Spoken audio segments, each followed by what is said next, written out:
what's something that you think everybody can learn from that you put into practice when it comes to building relationships? Well, I talked earlier about building trust and about conducting yourself in a certain way. I mean, look, I dealt with hundreds of people at Fannie Mae, and I said, if I dealt with 100 big real estate people, I said, there are going to be 10 who are going to be good to me when I leave. I said, the thing is, you don't know who that's going to be.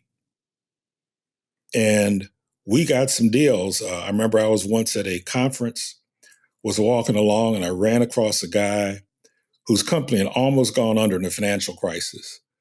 But they handled it so nicely. They didn't try to go into bankruptcy. They didn't try to fight me. They worked with me.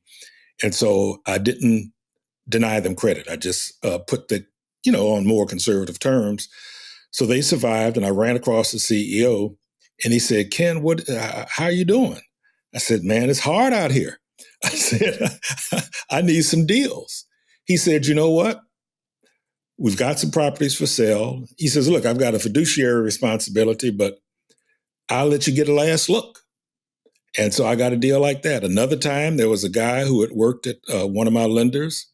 I called him up, and I used to call it knee pad and chapstick time.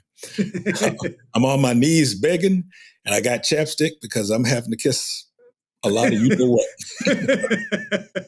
That's, when you come from a big company, David, I don't know if you've experienced this. When you're in a big company, everybody comes to you. All of a sudden, you're now at a big company, you have to go to them. And some people can't make that change. But I went to another guy, and I said the same thing.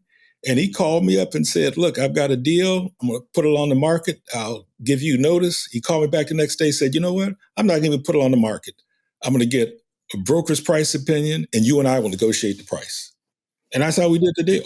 So I had people I built relationships with because I had treated them honorably. And the global financial crisis presented an opportunity. I could have shafted a lot of people, but I tried to treat everybody with respect. And there's some people who remembered that and returned the favor.